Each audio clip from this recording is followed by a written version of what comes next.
என் நெஞ்சில் குடியிருக்கும்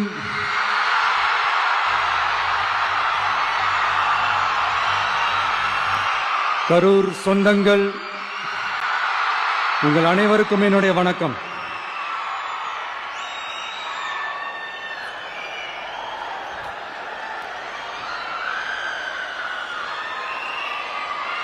ஒரு மனுஷன் லைஃப்ல எவ்வளவு பெரிய ஒரு உயரத்துக்கு போனாலும் மனசளவுல சில வலிகள், காயங்கள், அதை மறக்க முடியாது இல்லையா? எல்லார் லைஃப்லயும் அப்படிதான், நமக்கும் அப்படிதான். நிறைய வலிகள், காயங்கள் எல்லாத்தையும் தாண்டி தான் வந்திருக்கிறோம். ஆனா எல்லாத்தையும் விட ரொம்ப ஜாஸ்தியான அந்த வலியும் அந்த காயமும் எனக்கு அந்த கரூர் சம்பவம் தான்.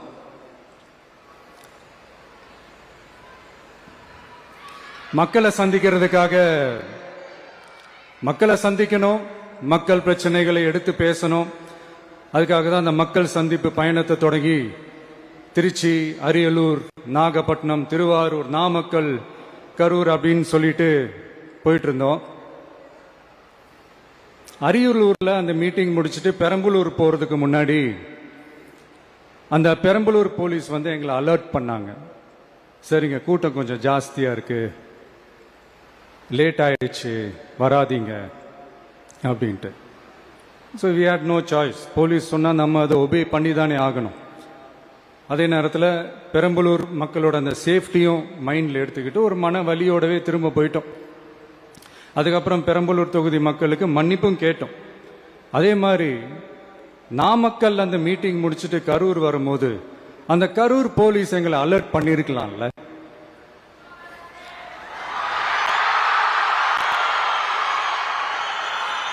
இல்ல சார், இங்க எதிர்பார்த்ததை விட கொஞ்சம் கூட்டம் அதிகமா இருக்கு, கண்ட்ரோல் பண்ண முடியல, வராதீங்க. அண்ட் போலீஸ் நினைச்சா அவங்க அந்த மீட்டிங்கே கேன்சல் பண்ணலாம். ஏதோ தப்பா இருக்கு, ஏதோ தப்பா தோணுது அப்படின்னு நினைச்சிட்டாலே they have all the rights to cancel the meeting. எங்ககிட்ட கேட்கணும்லாம் ஒன்றும் அவசியமே கிடையாது. ஆனா அதையெல்லாம் எதுவுமே செய்யாம அந்த ஹைவேல இருந்து அந்த ஸ்பாட்டுக்கு போலீஸே எங்களை உள்ள கூட்டிட்டு வந்து விட்டு அந்த நாடகம்லாம் இருக்கு பாருங்க.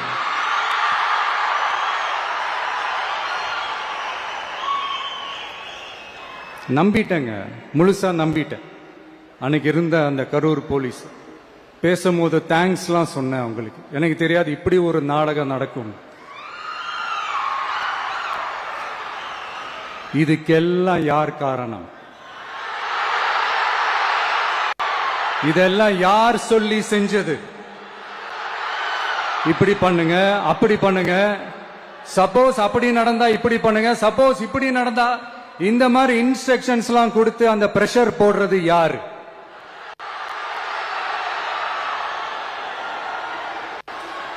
அந்த சம்பவத்தில் நம்ம யாரெல்லாம் இழந்திருக்கோம் தெரியுமா? ஒரு டிவியில என் படமோ பாட்டோ வந்துச்சுன்னா, அம்மா விஜய் மாமா, அம்மா விஜய் மாமா அப்படின்னு சொல்லி அவங்க அம்மா கிட்ட சிரிச்சுக்கிட்டு அந்த டிவி ஸ்கிரீனை போய் தொட்டு முத்தம் கொடுத்துக்கிட்டு என் அக்கா தங்கச்சிங்களோட தங்க பிள்ளைகளை இழந்திருக்கோம்யா. மழலை கூட சரியா வராதப்போ ஒரு பேப்பர் மேகசின்ல என் போட்டோவை பார்த்தா அது சிரிச்சுக்கிட்டு அந்த கள்ளங்கபடம் இல்லாத அந்த சிரிப்பு, அந்த கடவுள் மாதிரி இருக்கிற அந்த பச்சை பிள்ளைங்களை இழந்திருக்கோம்யா. என் அக்கா, தங்கச்சி, அண்ணன், தம்பி, குடும்ப உறவுகளை இழந்து அந்த வலியோட இருக்கிற என்ன நீங்க ஏளனமா பேசுறீங்களா? என் மேல பழிய தூக்கி போடுறீங்களா? இப்படி ஒரு சம்பவம் நடந்துருச்சு. இது ஏன், எதனால, அதுக்கான பின்னணி என்னன்ட்டு அந்த வலியோட வீட்டுல உட்கார்ந்துட்டு இருக்கிற ஓடி ஒளிஞ்சிட்டான் வர சொல்றீங்களா? வாயின்னு முன்னிருந்தா என்ன வேணாலும் பேசுவீங்களா?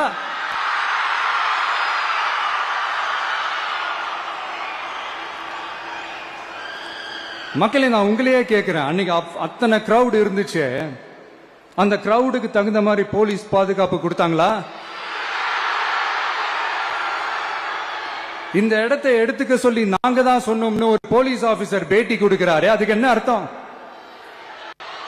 இவ்வளவு வலி, இவ்வளவு காயங்கள் கொடுத்துட்டு பழிய தூக்கி நம்ம மேல போட்டுட்டு அதுல ஒரு அரசியல் ஆதாயம் தேடுறீங்களேயா? இதுல வாய் கூசாம சட்டசபையில ஸ்டாலின் சார் நம்ம மேல திருப்பி விட்டு அங்க ஒரு அரசியல் செய்யறாரு. அதுக்கு என்ன அர்த்தம்?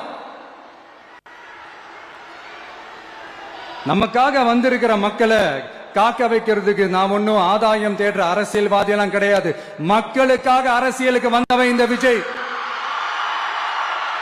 எனக்காக எல்லாமும் கொடுத்த என் மக்களுக்காக எல்லாத்தையும் விட்டுட்டு மக்களுக்காக மட்டுமே அரசியலுக்கு வந்தவன் இந்த விஜய். அவங்களுக்காக நன்றி கடன் செலுத்துறதுக்காக மட்டுமே அரசியலுக்கு வந்தவன் இந்த விஜய். உங்களுக்கு தான் இந்த விஜய் பத்தி நல்லா தெரியுமே. ஆனா நம்ம எல்லாருக்குமே இத்தனை வலிகள் காயங்கள் கொடுத்தவங்களுக்கு இந்த 2026 தேர்தலில் தக்க பதிலடி கொடுத்துட்டீங்க. ஆனா அது மட்டுமே பத்தாது மக்களே, அது மட்டுமே பத்தாது. காலகாலத்துக்கும் எழுந்திருக்கவே முடியாத அளவுக்கு நிரந்தரமான ஒரு பதிலடியை நீங்க கொடுத்துக்கிட்டே இருக்கணும்.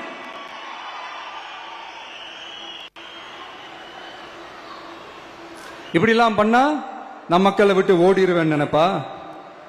யார் என்ன ஒன்னாலும் நான் மக்களை விட்டு எல்லாம் ஓட மாட்டேன். அன்னைக்கும் சொன்னேன், இன்னைக்கும் சொல்றேன், நாளைக்கும் சொல்றேன், தில்லா சொல்லுவேன், கெத்தா சொல்லுவேன். பணமா ஜனமா அப்படின்னு கேட்டா என் ஜனம் தான் எனக்கு முக்கியம்.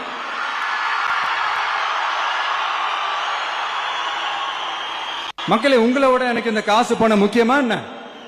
இவ்வளவு குறைகள் நம்ம மேல சொல்றாங்களே, இப்ப நான் சொன்ன மாதிரி அவங்களால ஓப்பனா சொல்ல முடியுமா? அந்த தில்லு இருக்கா, திராணி இருக்கா? ஒரு கிடையாது. ஆனா நம்ம மக்கள் அமைச்சு கொடுத்த நம்ம அரச குறைகள் மட்டும் டிசைனா மாடல் மாடலா குறைகள் மட்டும் சொல்லுவாங்க. ஒவ்வொரு டிபார்ட்மெண்ட்லயும் அந்த பார்ட்டி ஃபண்ட், அந்த கட்சி நிதின்ற பேர்ல அடிக்கிற கொள்ளையெல்லாம் இந்த தீய சக்தியா இருக்கட்டும், தீந்து போன சக்தியா இருக்கட்டும், ரெண்டு பேரும் மாறி மாறி இதே தான் செஞ்சிட்டு இருக்கிறாங்க. இதுல ஒரு ஹைலைட் காமெடி என்னன்னா, சட்டசபையில பேசும்போது பார்ட்டி ஃபண்டுன்னு தான் சொன்னேன். அது எந்த பார்ட்டி, என்ன ஃபண்டு, யாரு, என்ன பேரு எதுவுமே சொல்ல. பார்ட்டி ஃபண்டுன்னு சொன்னவன எடுத்தாங்க பாருங்க ஒரு ஓட்டம். எனக்கே ஃபர்ஸ்ட் புரியல, ஏன்பா ஓடுறாங்க? அப்படி என்ன நம்ம சொல்லிவிட்டோம்? அதான் அந்த குற்றம் உள்ள நெஞ்சுக்கு தான் குறுகுறேங்கும். இது எப்படி இருக்கு தெரியுமா? எங்க அப்பா பீரோக்குள்ள இல்ல, எங்க அப்பா பீரோக்குள்ள இல்ல அப்படின்னு சொல்ற மாதிரி. ஐயோ, ஏன் கேக்குறீங்க? இவங்களோட செம்ம கூத்தா இருக்குங்க, செம்ம ஃபன்னா இருக்கு. சென்னையில ஒரு பாலம் கட்டுறதுக்காக நார்மலா ஆகிற செலவை விட அதிக செலவுல, கிட்டத்தட்ட டபுள் மடங்கு செலவுல ஒரு டெண்டர் ஒண்ணு விட்டுருக்கிறாங்க. அதையெல்லாம் தோண்டி எடுத்து அதெல்லாம் இப்போ கண்டுபிடிச்சு கேன்சல் பண்ணியிருக்கிறோம். இன்னும் எத்தனை கோடி ஊழல், எத்தனை லட்சம் கூடல் தோண்ட தோண்ட வருமோ எங்களுக்கே தெரியல. ஒவ்வொரு முகமுடியா கிழியுது. ஐயோ, இந்த விஜய் ஒவ்வொரு கதையா எடுத்து வெளியில விட்டுருவான் போலேன்ட்டு திரும்புற பக்கம்லாம் கதறல் கதறல் கதறல். காதல் இருந்து ரத்தம் வராத குறை. ஆமா, இப்படி ஊழல் ஊறி போனவங்க இப்படிதான் இருப்பாங்க. இந்த 50-55 நாட்கள்ல அங்க செஞ்ச சில விஷயங்கள் சட்டசபையிலே எடுத்து சொன்னேன். பட் இங்க ஒரு சில விஷயங்கள் சொல்லணும்னு நினைக்கிறேன். இந்த மின்சாரத்துறையில இதுக்கு முன்னாடி போட முடியாம இருந்த அந்த பதவி உயர்வை இப்பதான் எங்களால போட முடிஞ்சது. அதுக்காக ஒரு அக்கா அழுதுகிட்டே ஒரு நன்றி சொன்னாங்களே, அதெல்லாம் உங்க கண்ணில் படாது அந்த வீடியோலாம் குறை சொல்றவங்களுக்கு. அடுத்து லஞ்சம்லாம் ஒழிக்க முடியாது, ஊழல்லாம் ஒழிக்க முடியாது, அதெல்லாம் பிளட்டிலேயே ஊறி போய் இருக்கு அப்படின்னு சொன்னவங்க போய் ஒவ்வொரு கவர்மெண்ட் ஆபீஸா பாருங்க. ஒரு பைசா லஞ்சம் இல்ல, ஒரு பைசா ஊழல் இல்ல. வேலையெல்லாம் சும்மா டக்கு டக்கு டக்கு நடக்குது.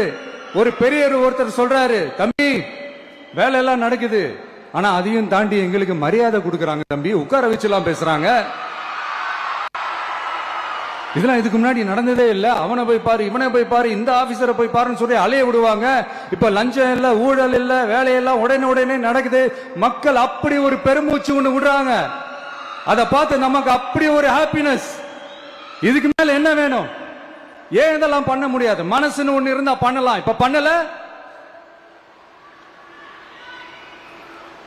அதே மாதிரி இந்த எல்என்டி நிறுவனத்தோட 18,600 crore-க்கு 3 திட்டங்கள் அந்த ஒப்பந்தம் அந்த கையெழுத்து போட்டிருக்கிறோம்.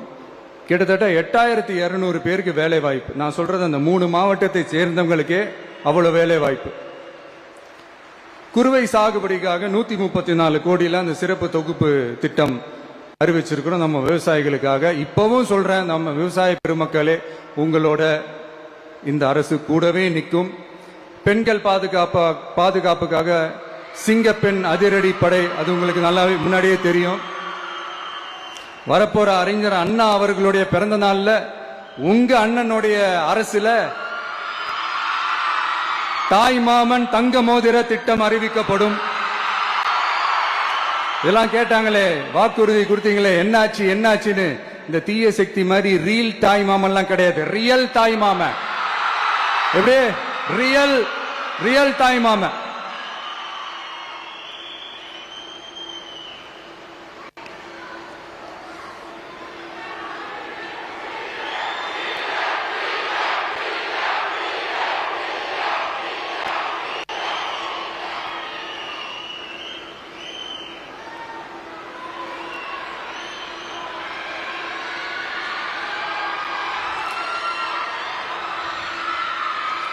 இந்த தீய சக்தியை பத்தி,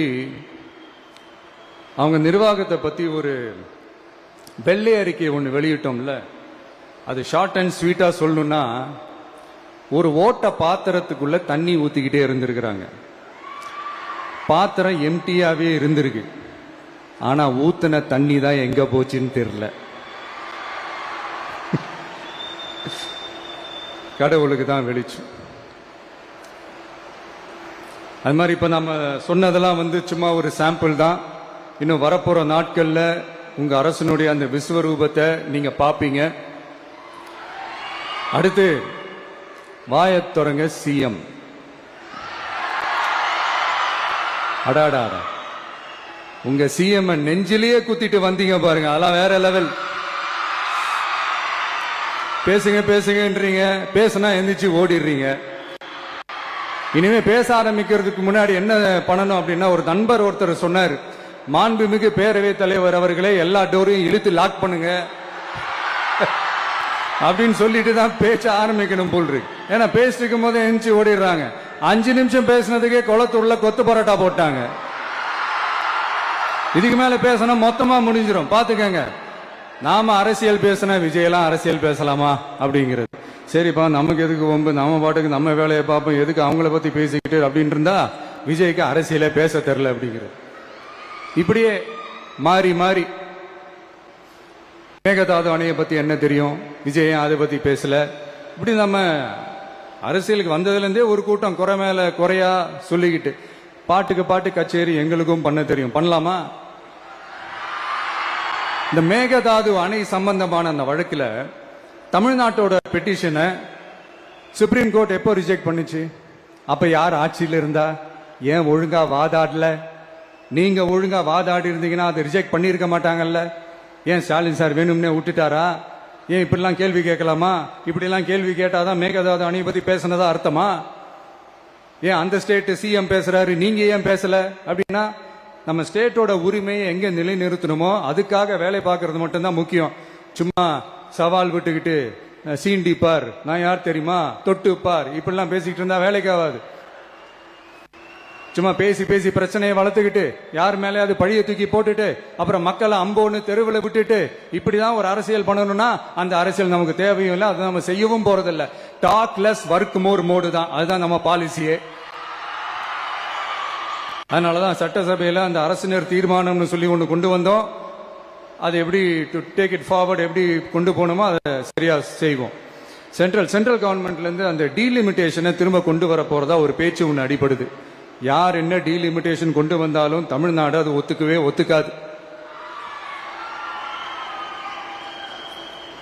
நமக்கான இடத்தை யாரும் பறிக்கவும் முடியாது, அது பறிக்கவும் விட மாட்டோம். இப்படி நாம இருக்கும் போது இந்த தீய சக்தி திமுக எங்க போய் நிக்குது, யார் கதவை தட்டிக்கிட்டு நிக்குது, அது உங்களுக்கே நல்லா தெரியும். மக்களே, இந்த தீய சக்தியும் தீந்து போன சக்தியும் வேற வேறலாம் இல்ல, கூட்டு களவாணிங்க. சொல்ல முடியுமா அவங்களால? எங்களுக்குள்ள ஒட்டும் இல்ல, உறவும் இல்ல, அறிவிக்க முடியுமா? நிரூபிக்க முடியுமா? இந்த வரப்போற இடைத்தேர்தல் அதை நிரூபிச்சு காட்டுங்க, அப்புறமா பேசுங்க. மக்களை, என் மனசை விட்டு கரூர் எப்பவும் நீங்கவே நீங்காது. நமக்கு ஏற்பட்ட வேதனையான சம்பவத்தை, நமக்கு எதிராக நடந்த சதிய சூழ்ச்சிய இனி வர்ற ஜெனரேஷனும் அவங்களுக்கு தெரியப்படுத்தணும்ல. அதுக்காகவே இனி ஒரு அரசியல் சதிய, அரசியல் சூழ்ச்சிய யாரும் யோசிக்கவே கூடாதுன்றதுக்காகவே கரூர்ல ஒரு நினைவு சின்னத்தை நம்ம டிவிகே சார்பா அமைக்கப்படும் அப்படின்றத அறிவிக்கிறோம். அப்புறம் கரூர்ல இருந்து ஒட்டுமொத்த தமிழ்நாட்டு மக்களுக்கும் சொல்றேன், உங்க டிவிக்கு அரசு உங்களுக்காகத்தான் உழைக்கும். அடிப்படை வசதிகளை முதல்ல நிறைவேற்றணும். ஒரு பக்கம் நிதி நிலைமையை சரி செஞ்சுக்கிட்டே, இன்னொரு பக்கம் அப்படியே நாம சொன்னதுல பிரையாரிட்டி பார்த்து ஒவ்வொன்னா படிப்படியா நிறைவேற்ற ட்ரை பண்ணுவோம். இது எப்பவும் உங்களுக்கான அரசா தான் இருக்கும். இந்த விஜய் உங்க விஜயா தான் இருப்பான். நீங்க உரிமையோட உங்க கவர்மெண்ட்டை நீங்க அணுகலாம். இந்த தீய சக்தி ஆட்சி முடிஞ்சு பொட்டிக்குள்ள போனதுல இருந்து என்னென்னமோ பண்றாங்க, இது ஏதோ பேசுறாங்க, சோஃபாங்கிறாங்க, வாஷிங் மிஷினுங்கிறாங்க. இந்த அரசியல் வியாபாரம் பண்றதுக்கான அந்த வெண்டிங் மெஷினே அவங்க தான். யாரு? இந்த திமுக. இதுல நம்மளை பார்த்து வாஷிங் மிஷினுங்கிறாங்க. எலெக்ஷன்ல ஓட்டுக்கு காசு கொடுக்கிற அந்த கலாச்சாரத்தை, அந்த கல்ச்சரை அடிச்சு நொறுக்கி இருக்கிறோம். எலெக்ஷன்லயே அப்படி வேலை பார்த்த நாம, நமக்கு எதுக்கு இந்த குதிரை, கழுத, ஒட்டக பேரம் எல்லாம்? மக்களின் பக்கம் அப்படி இருக்கும்போது நமக்கு எதுக்கு இந்த பேரம் எல்லாம்? இந்த திருட்டு திமுக ஆட்சியை வச்சுக்கிட்டு ஊரடிச்சு ஒலையில போட்டு இந்த கொள்ளையை அடிச்சதுனாலதான் உங்க கரூர் கம்பெனி ஓனர் ஒருத்தர் எங்க எங்க இருக்காருன்னே தெரியாம ஓடு ஓடு ஓடு ஓடு ஓடு ஓடு ஓடு ஓடு வராம் பாரு வேட்டக்காரன் ஓடினே இருக்கிறாரு. இன்னொருத்தர் ஃபாரின்ல போய் ஒளிஞ்சுக்கிட்டாரு. ஃபாரின் ஸ்டாலின் சார் நினைச்சிட போறீங்க, அவர் இல்ல. எனக்கு எப்பவுமே ஸ்டாலின் சார் மேல ஒரு தனி பாசம் ஒண்ணு உண்டு. அவரு கிடையாது, இவரு வேற. சிங்கப்பூருக்கு செக்கப்புக்கு போனார்ல அவரு. இன்னும் தோண்ட தோண்ட எத்தனை பேர் மாட்ட போறாங்களோ தெரியல. உங்ககிட்ட யாராவது லஞ்சம் ஏதாவது கேட்டாங்கன்னா கொடுக்க முடியாது சொல்லுங்க, நான் இருக்கேன் உங்களோட. அப்படியே யாராவது ஃபோர்ஸ் பண்ணாங்கன்னா, இது எங்க மகன், எங்க புள்ள, எங்க அண்ணன், எங்க தம்பி, எங்க விஜய், எங்க விஜயோட ஆட்சின்னு ஸ்ட்ராங்கா சொல்லுங்க. மக்களே, நீங்க கூட இருக்கும் போது லஞ்ச ஊழல் மட்டும் இல்ல, அதிகாரத்தை வச்சு ஆட்டம் போடுற யாரா இருந்தாலும் அடங்கிடுவாங்க. இந்த கடமை, கண்ணியம், கட்டுப்பாடுன்ட்டு ஒரு காலத்துல கொள்கையோடு இருந்த கட்சியெல்லாம் இன்னைக்கு எப்படி இருக்கான்னு உங்களுக்கே தெரியும்.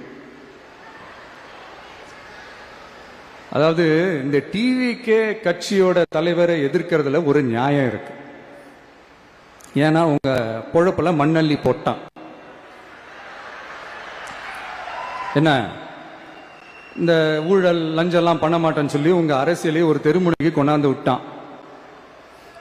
மக்கள் வேற அவனை தான் நம்புறாங்க. சோ இந்த விஜயை எதிர்க்கிறதுல ஒரு அரசியல் நியாயம் இருக்குது, அது புரிஞ்சுக்கலாம். ஆனா இன்னைக்கு இந்த விஜய மக்கள் ஓட்டு போட்டு ஜெயிக்க வச்சு ஒரு தீர்ப்பை கொடுத்து மக்களுக்காக வேலை செய்யறதுக்காக முதலமைச்சரா உட்கார வச்சிருக்கிறாங்க. என்னமோ இன்னமும் நீங்க தான் ஆட்சியில் இருக்கிற மாதிரி.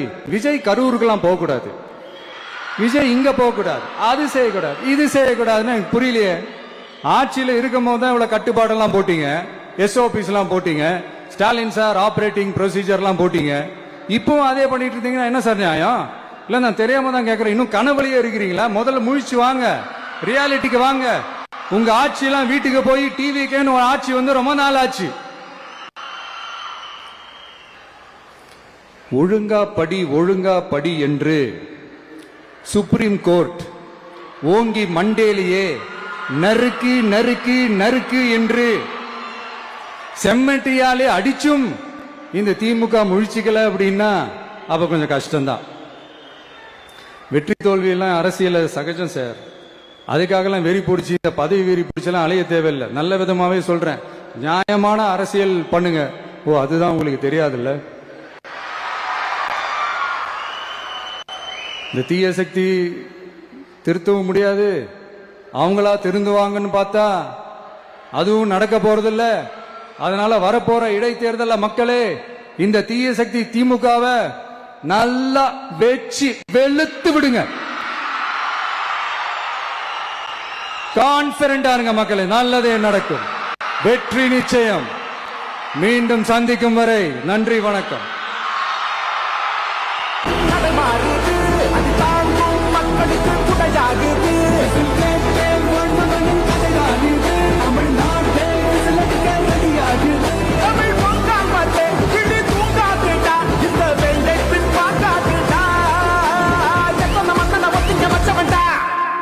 நான் தன்னந்தனியாளு, நீ நம்ம பாரு.